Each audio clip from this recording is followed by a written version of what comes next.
Dari awal mula semenjak Nabiullah Adam diciptakan sampai saat ini, yaitu saat di mana status kita sekarang ini sebagai umat akhir zaman, yaitu umat baginda Nabi Muhammad SAW, tak luput dari sejarah kisah cerita Islami.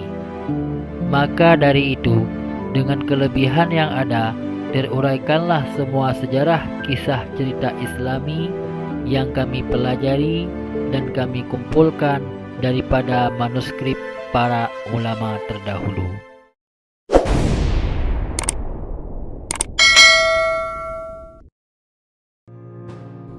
Al-Imam Sayyidina Ali bin Abi Thalib karimallahu wajhah merupakan sahabat dan juga menantu serta sepupunya baginda Nabi Muhammad sallallahu alaihi wasallam.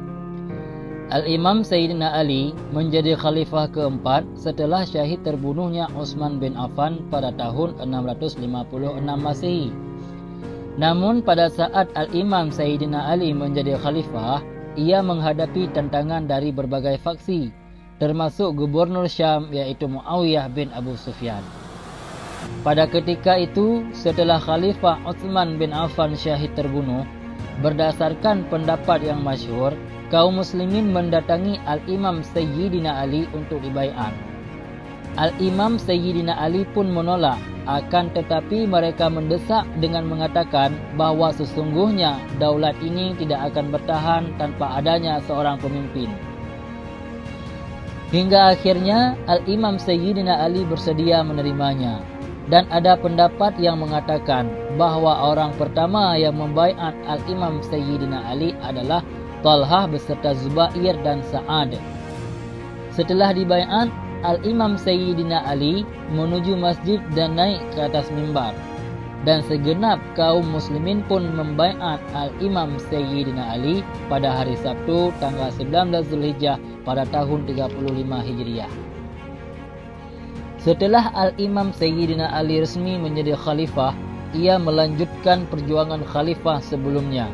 Di antara kebijakan yang dilakukannya adalah yang pertama memindahkan ibu kota kekhalifahan Islam ke kota Kufah, yang dulunya ibu kota kekhalifahan Islam pada masa Utsman adalah kota Madinah.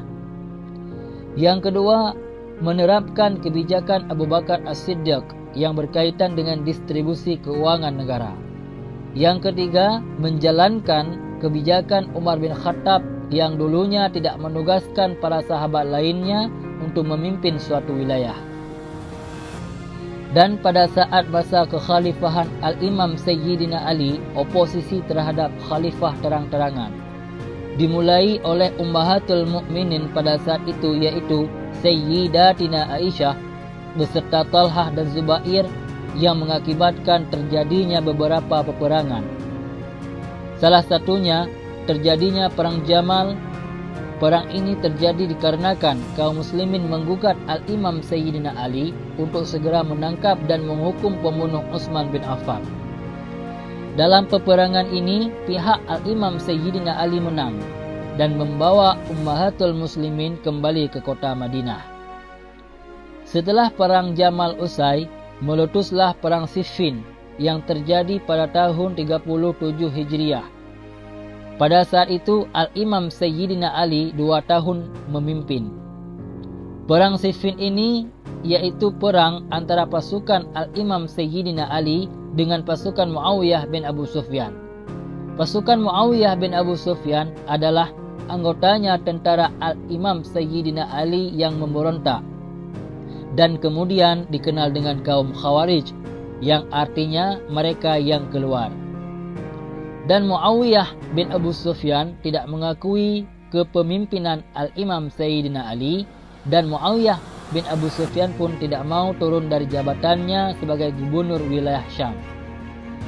Pada masa itu, wilayah Syam dalam literatur sejarah Islam mencakup 4 negara, yaitu Suriah, Palestina, Yordania, dan Lebanon. Dan perang Siffin ini berakhir dengan peristiwa tahkim, yakni perselisihan yang diselesaikan oleh pengadil. 1 tahun setelah peperangan ini, bertepatan 3 tahun Al-Imam Sayyidina Ali menjadi khalifah, Kemudian pada bulan Juli tahun 658 Masehi ataupun pada tahun 38 Hijriah terjadilah pertempuran Nahrawan, yang mana kaum Khawarij Muawiyah bin Abu Sufyan dihancurkan oleh Al-Imam Sayyidina Ali. Setelah beberapa tahun berlalu, Abdurrahman bin Muljam yang merupakan anggota Khawarij Muawiyah bin Abu Sufyan bertemu dengan dua orang Khawarij lainnya, yaitu Al-Bura' bin Abdullah dan Amru bin Bakar At-Tamimi di kota Makkah, dan disertai dengan Muawiyah bin Abu Sufyan sendiri beserta gubernur Mesir yang pada ketika itu Amru bin As. Mereka memutuskan untuk balas dendam atas kematian teman-temannya dalam pertempuran Nahrawan dan untuk mensyahidkan Al-Imam Sayyidina Ali bin Abi Talib. Dan berangkatlah Abdurrahman bin Muljam ke kota Kufah dikarenakan pada saat itu Al-Imam Sayyidina Ali menjadi imam salat subuh di Masjid Agung Kufah.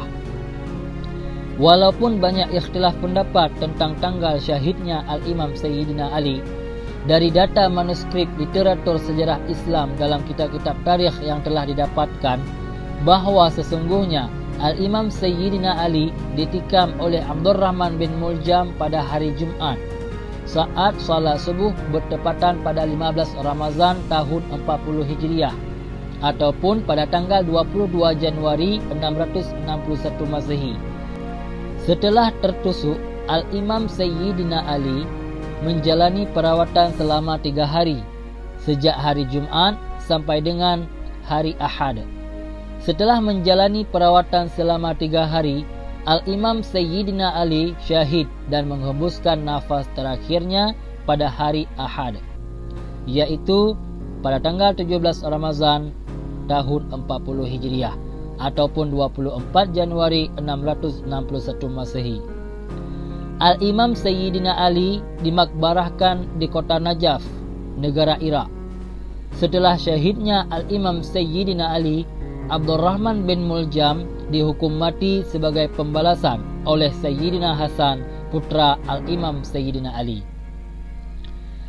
Dapat disimpulkan bahawa sesungguhnya Al-Imam Sayyidina Ali memimpin Islam lebih kurang 4 tahun lamanya. Pada tanggal 17 Ramazan tahun ke-40 Hijriah ataupun 24 Januari 661 Masehi, Al-Imam Sayyidina Ali bin Abi Talib syahid.